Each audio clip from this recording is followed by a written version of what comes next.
آپ کا بیٹا کہتا ہے جی میرے والد میرے آئیڈیل نہیں ہیں، اقرار اپنے بیٹے کو وہ کیوں بات نہیں سمجھا پائے جو قوم کے دیگر بیٹوں کو سمجھانا چاہتے ہیں؟ کیا آپ اپنے بیٹوں کو بھی یوتھیا کہہ کے مخاطب کرتے ہیں؟ آپ نے عمران خان کے چاہنے والوں کے لیے جاہل یوتھیا کا لفظ بھی استعمال کیا، آپ کا بیٹا بھی تو عمران خان کے چاہنے والوں میں شامل ہے۔ دوسری شادی کا مطلب انہیں انہیں چنگے بچے سی دوجا بیاہ کرنے کی ضرورت تھی، یعنی جو جس کے ساتھ ذہنی ہم آہنگی ہوئی پھر فیصلہ کیا کہ چلیں شادی کی جا سکتی۔ یہ کوئی مردانگی نہیں ہوتی کہ آپ کہنے لیجیے میں تینوں نکے جگہ رکھا ہوا ہے کہ ایک زمانے تک تو ہم بھی مداح تھے عمران خان صاحب کے۔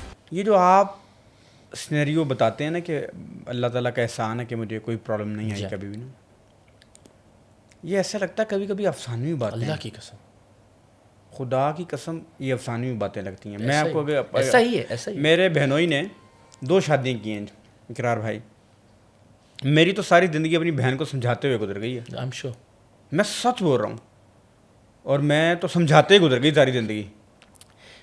میں اپنی بات کر رہا ہوں، میں بات ہم ایسے ہی دیکھتے ہیں۔ میں نے یہ اگر فرض کریں دوسری شادی نہ بھی ہو تو بھی رشتوں میں اتنے مسائل ہوتے ہیں کہ آپ اندازہ نہیں کر سکتے۔ یہاں تو میں آپ سے عرض کر رہا ہوں، خدا کو گواہ بنا کے ایک مسئلہ مجھ سے پوچھیے، سر اللہ تعالیٰ کرے آپ کی زندگی میں کبھی کوئی مسئلہ نہ آئے، آمین، یہ میں نے اللہ تعالیٰ کبھی اس کو آپ کو مسئلہ آئے نا۔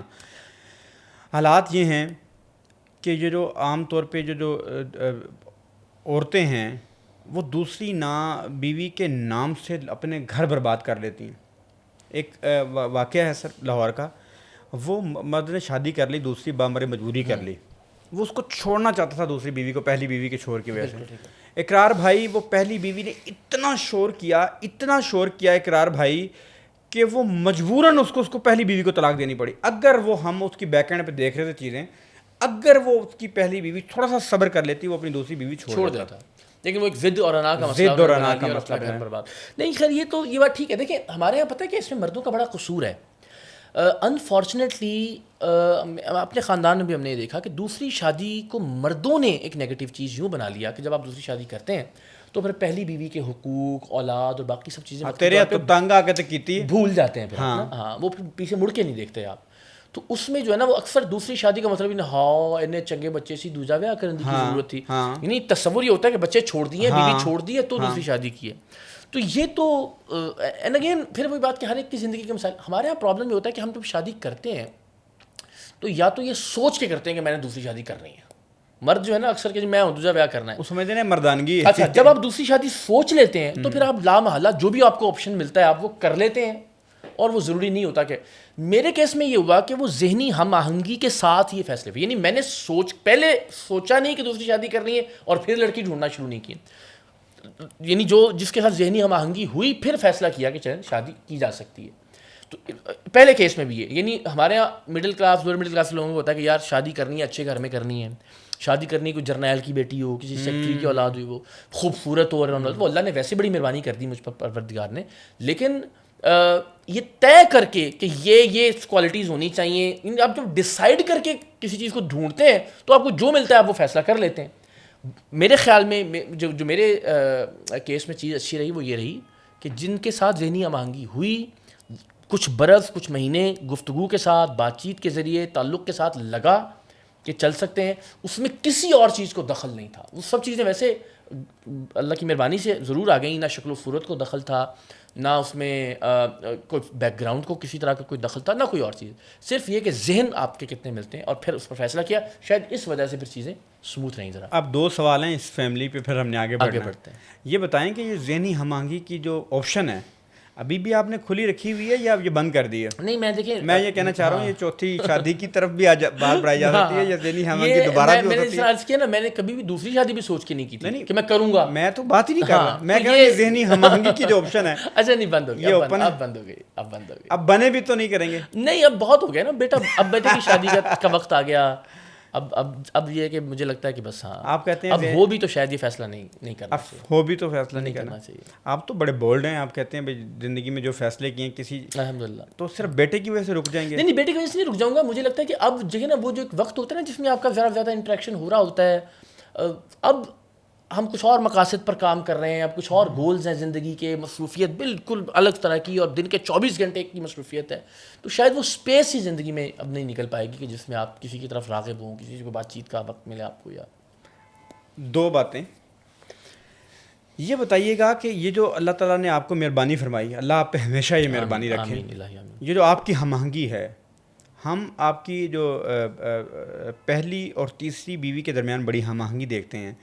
ہم نے یہ بظاہر دیکھ رہے ہیں, تو کیا یہ تینوں کے مابین بھی ہم آہنگی ہے؟ کیونکہ لوگ کہتے ہیں کہ وہ 2 پوڈ کاسٹ کرتی ہیں, اور میں نے نا وہ نیچے کمنٹس پڑھے لوگوں کے کہ آپ کو کمنٹس کر رہی ہیں. اچھا تو عورتیں نا اپنا بھی جو نا وہ پنجابی کہتے ہیں ساڑ کٹ دیا کہ یار کہڑے پاسے ٹر پہ دیکھو یار, ان کے لیے بری ایگزامپل, وہ اس کو بری ایگزامپل سمجھتے ہیں. تو اپنے ہماری جو بہنیں ہیں ان کے درمیان بھی ہم آہنگی سب میں, یعنی ایسا نہیں کہ کسی میں کوئی ناراضگی ہے یا ملنے جلنے کا نہیں, لیکن دیکھیے ہر ایک شخص کا اپنا مزاج ہوتا ہے. اچھا, یہ کوئی مردانگی نہیں ہوتی کہ آپ کہہ لیجیے میں تینوں نکے جگہ رکھا ہوا ہے, بالکل بہت بیوقوفانہ سی بات ہے. یا جی میں تینوں نکو جگہ ٹریٹ. دیکھیں میں ہمیشہ یہ کہتا ہوں کہ انصاف یا عدل جب آپ بیویوں میں بات کرتے ہیں نا, تو اس کا مطلب یہ نہیں ہوتا کہ تینوں کو صبح جو ہے نا وہ کہ دیسی گھی کا پراٹھا دیں آپ. بالکل ایسا ہی ہے. ہونا یہ چاہیے جس کو دیسی گھی کا پراٹھا پسند ہے وہ دیسی گھی کا پراٹھا کھا لے, جس کو براؤن بریڈ کے پیسز کھانے ہیں وہ براؤن بریڈ کھا لے, جس کو نان چنے پسند ہے وہ نان چنے کھائے. تو یہ انصاف ہے کہ جس کی جو ضرورت اور خواہش ہے اس کے مطابق آپ کوشش کریں ان کو فیسیلیٹیٹ کرنے کی بطور ایک شوہر کے.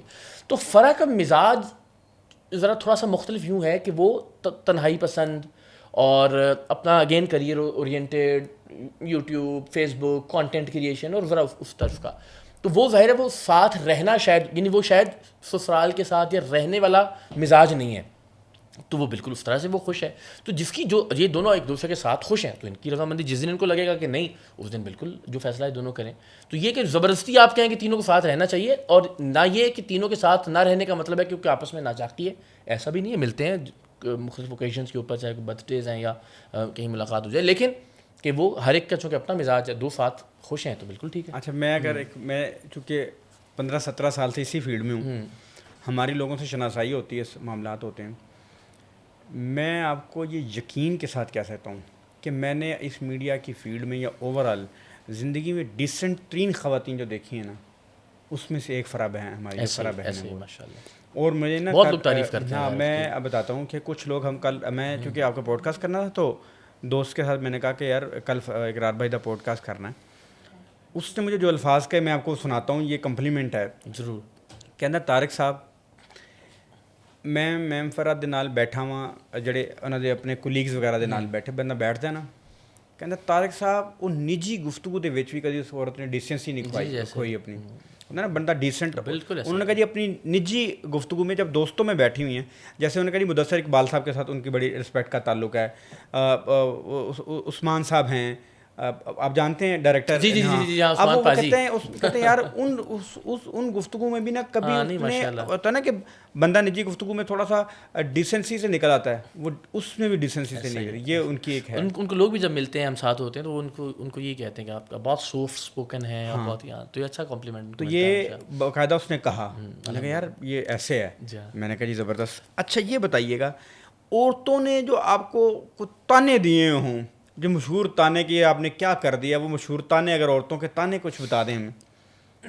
نہیں مجھے تو نہیں بیویوں کی طرف سے نہیں کہہ رہا, میں انہیں کی بات ہی کر رہا ہوں. کوئی مجھے کامنٹس میں بھی یہ کہ ہاں یہ کیا کر دیا, ہاں یہ ہوتا ہے کہ جی کیا عیاش, اور یہ میں کہتا ہوں عیاشی تو نکاح کرنے میں تو ذمہ داری ہے نا, اس میں تو کوئی آپ تو ایک پوری خاتون کی ذمہ داری لے رہے ہیں. عیاشی کے لیے تو بہت سارے آپشنز ہیں, تو ہم تو دنیا گھومتے ہیں, پاکستان میں بھی کون سی کمی ہے. اینڈ اگین ایک ٹیلی ویژن پہ آنے والے انسان کے لیے تو اور بہت سارے آپشنز ہیں, سوشل میڈیا پہ اتنی ساری فالوئنگ اور اس کے ساتھ. تو یہ تو بالکل عیاشی, یہ تو بڑی ذمہ داری ہے. آپ ایک مکمل گھر کی ذمہ داری اگر آپ لے رہے ہوتے ہیں تو یہ بہت ذمہ داری ہے. اس طرز کی کوئی 1-2 چیزیں مجھے سننے کو ملیں تو ملتی ہیں. اس پہ بھی میں کوئی اس کو مذہبی رنگ نہیں دینا چاہتا, نہ میں نے کبھی کوئی کامنٹ کیا جواب میں, نہ کچھ ایسا. یہاں سے میں پہلاج کے بعد آپ کے پولیٹیکل, آپ کے صحافتی کیریئر کی طرف ہم بڑھنے لگے. بسم اللہ.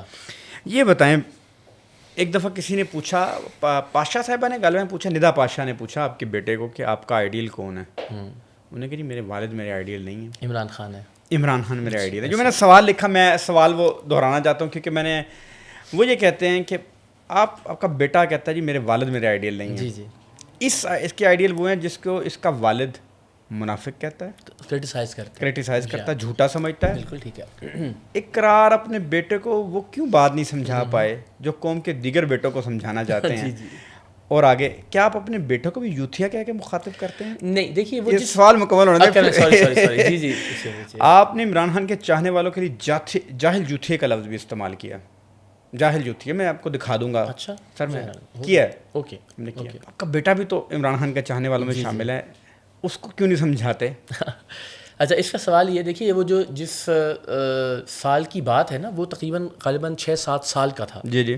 اب ماشاء اللہ 15-16 برس کا ہو گیا. اچھا اچھا مجھے نہیں پتا اس وقت اس کی، اللہ کو میں حاضر ناظر جان کے اس وقت اس کی پولیٹیکل چوائس کیا ہے، اس لیے کہ میں نے اپنی رائے کبھی کسی پر مسلط کرنے کی بالکل ٹھیک میری اپنی رائے، چاہے وہ میرے اہل خانہ ہے چاہے وہ میری اولاد ہے. لیکن چونکہ یہ 6-7 برس پہلے کی بات ہے تو سچی بات یہ دیکھیے کہ ایک زمانے تک تو ہم بھی مداح تھے عمران خان صاحب کے. اس زمانے کی اگر آپ بات کیجیے، میں نے یہ پورا سفر بڑی بار ایکسپلین کیا ہوا ہے. 2013 میں جب خان صاحب کا ایک وہ ہوا چلی، 2011 کا لاہور کا جلسہ اینڈ آل دیٹ، تو ہم میں سے ہر شخص دیکھنا چاہتا تھا کہ پچھلے 30 سالوں میں P T I Noon League, P T I Peoples Party Noon League, Peoples Party Noon League ہوتا رہا ہے، تو ایک نیا آدمی، ایک نئی پارٹی، وہ کیا فرق پیدا کرے گا، وہ ایک نئی بات لے کر آ رہا ہے. تو ہم سچی بات ہے اس وقت 2013 کے الیکشن میں بیٹھ کے، مجھے یاد ہے ٹویٹر تو اس وقت نہیں اتنا ایکٹیو ہوتا تھا، فیس بک پہ میں لکھ رہا تھا کہ دیکھیں گے، لازم ہے کہ ہم ہی دیکھیں گے. تو ایک تبدیلی دیکھنا چاہتے تھے ہم سارے لوگ. 2013 کے بعد 2014 کا میں نے دھرنا کور کیا. میں تقریباً 24 گھنٹے دھرنا، میں میریٹ میں رکتا تھا، 1.5-2 مہینے وہیں پہ تھا، واک کر کے دھرنا کور کرتے تھے، واپس آ جاتے تھے.